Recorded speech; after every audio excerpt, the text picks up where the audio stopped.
was in '94. You had a song called Straight Bullet where you and Poe was going back and forth, super crazy. But you came from your viewpoint as a bullet and the experience of a bullet. And I remember when I heard that, and I was just like, wow. And that was a time too where artists would use similar samples and they'll put out the albums at the same time. Right. I remember I heard that, and then Black Moon had Buck 'Em Down and had a similar sample. But it was like, you had that perspective. But then in '96, Nas comes out with It Was Written, and then he drops, I Gave You Power. And I was very biased then because while everybody was like, yo, Phage, you need to listen to I Gave You Power. I was like, yeah, but I heard Pharoahe do Straight Bullet, so I don't know if I'm gonna like this record. And today, I love both records, but it was a long time before. I had to switch over. So my question to you is, do you have a relationship with Nas? Have you guys ever discussed these two records ever? Have y'all ever heard them together or whatever? And because there's a marriage between that. So has that ever happened? And what was your thoughts on I Gave You Power when you finally heard it? Oh man, when I heard the joint, just like everything was just a marriage. It was crisp. Like Nas is Nas. Like Nas is one of my favorites, if not my favorite, and Rep's Queen. So I'm a big Nas fan. And heard the record, I thought it was brilliant.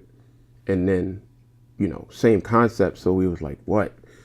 We, as a group, we never really was like, that's just a total bite, because as artists, we were like digging for concepts back then. Like personally, when I say personally, I mean me and Prince Poe, we were like, let's write from this perspective. Let's write from that perspective.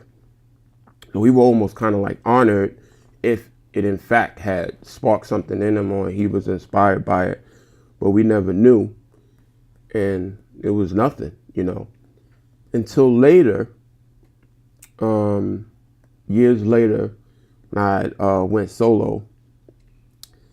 I was driving one time, listening to Angie Martinez, and Nas was on the radio promoting his new album, and she was asking him, who's on the album, and he mentioned my name, and I was like, wait a minute, we ain't do a song together. And so my phone started blowing up.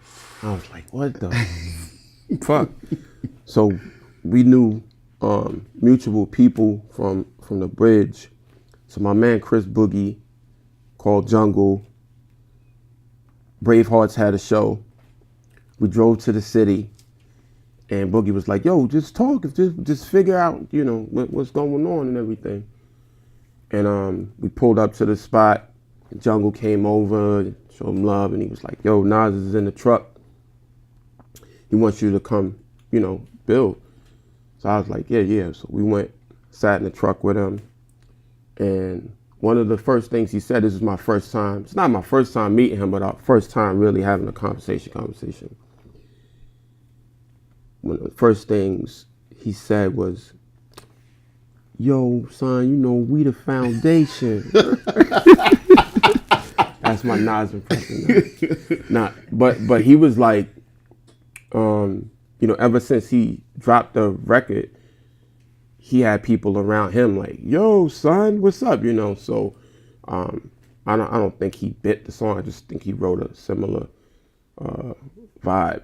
And we've had a couple like that, even the Unborn Child joint and whatever. And that's like really an honor to know that people of that caliber are on the same frequency personally.